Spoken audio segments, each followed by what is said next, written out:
Why are communication skills important? Or is my communication skill good enough?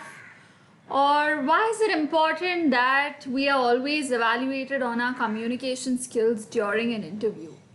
How do I improve my communication skills? Have you ever Googled these questions or maybe searched them on YouTube? Yes? If so, your search stops now, because in this video I'm going to cover the importance of communication skills and how can you master it for your interview. Alright, now some while ago in the previous video, we spoke about how your first impression matters, right? So a part of the first impression also is communication skills. It's an important attribute to your first impressions. Alright, so ensure that as and when you are practicing the interview etiquette, you're practicing your body language, you do not neglect communication skills, because they are extremely crucial to helping you bag that job. All right, so now some important aspects that we are going to cover in today's video. We are going to talk about the tone of voice. We're going to talk about how do you go about talking.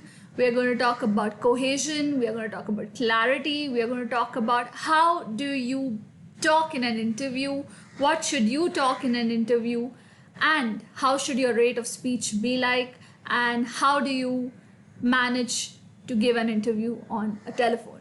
All right, so let's get started. Let's start with a very crucial element in your communication, which is your tone of voice. All right, now simply put, tone of voice is nothing but an expression or the emotion to your voice, right? As we have facial expressions, the expressions of a voice is nothing but tone of voice.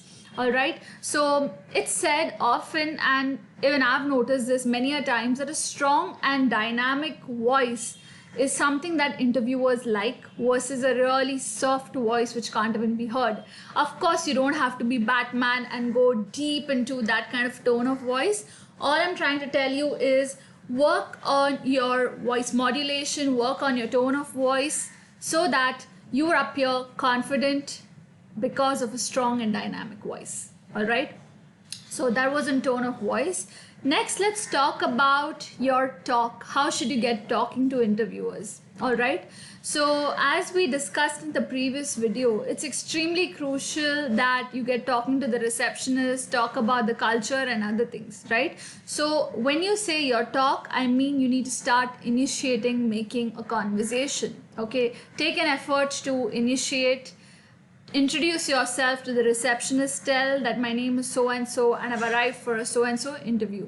All right, when you meet your recruiters, when you go for the interview, you meet the interviewers, you need to take the initiative to start talking to them.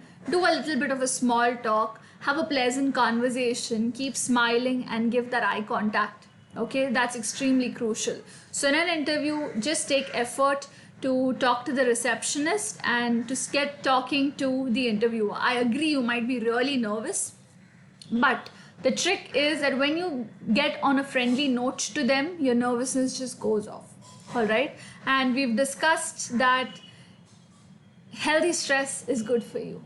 Yes, it's okay to show that you're stressed. It shows that you're enthusiastic towards the job. So treat it like healthy stress, not a stress that kind of destructs you. Okay, next I want to talk to you about is cohesion and clarity. Okay, now communication skill is not just about saying the right things. Okay, we think when I say we think that communication skills is okay, let me just say the right things, that's it. No, you need to create that impact when you're saying the right things as well. All right, it's much more than just saying the right things. Okay, so ensure that your body language and the words that are coming out of your mouth are cohesive, they are congruent, and they are really clear. Okay, if I have to make it simple for you, I would say put yourself in the shoes of the interviewer and think, would he like this response that you're giving him? Would he like the lengthy answer that you gave him? Right? So as much as possible, be crisp, be clear, and be cohesive. Okay, yes, there might be times during the interview answers where you need to give a lot of examples, and I really suggest you give a lot of examples, substantiate with good reasons as to what you're saying. All right, but don't get too loud, don't get too much in detail, don't get too much at length. It can bore a person. Yes, where details are necessary, do that, but not everywhere. Okay, there's no point in talking at length about a rangoli competition or a drawing competition that you won 10 years back. Are you getting the point? All right, so cohesive and clarity is important. Just in case the interview understanding what you're speaking, get the hint. The hint is that you're talking too much and maybe you're going too fast and the interviewer is not able to absorb all that you're speaking. Okay, so ensure that there's no miscommunication, there are no communication gaps. He gets to understand all that you're speaking, because if he does not understand, that means there's a communication gap, which means he's going to be confused about you as a candidate, which may result in the poor decision of you being rejected by the recruiter, even if you were a good fit. All right, so it's extremely crucial to be cohesive and clear. Okay, the next thing that's important during the interview is your body language. You need to sit straight. Okay, you need to give eye contact. When I say eye contact, you need to glance from the forehead to the nose region when you're talking to the recruiters. You don't have to compulsorily look inside their eyes all the time. It's pretty intimidating and uncomfortable. So ensure that you look at this region. There's also an 80-20 rule in eye contact that says that 80% of the times look at the people that you're talking to and 20% of the times look away from the people you're talking to. Okay, so maybe you could just have a look at the wall or maybe at the curtains and then get back to talking to them again. All right. Now, you also need to thank them for the effort that they've taken for you. They've made you feel comfortable. We've discussed this in the previous video as well. But your communication really needs to show that thankfulness. Okay, and just saying a thank you is not enough. You need to show that you're really thankful. Okay, and how is that going to come out? It's going to come out by way of your facial expressions. Okay, use open gestures. So open gestures are gestures where you're not too closed, sitting like this and talking. You're open, you're sharing information, receiving information, open to getting feedback, open to maybe even giving feedback if needed. Okay, and ensure that your rate of speech is just appropriate. When I say rate of speech, I mean the speed at which you're talking.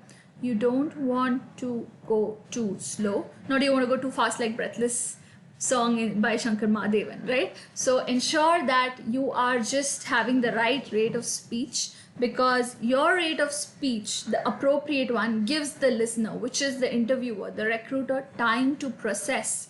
If he cannot process all that you're talking about, he's not going to make good decisions. Remember that, right? So rate of speech should be appropriate. To put it in context, it could be say around 150 to 200 words per minute. That's it. All right, and again, need to be clear, need to be concise. Now let's talk about the last segment in this video, which is a phone call interview.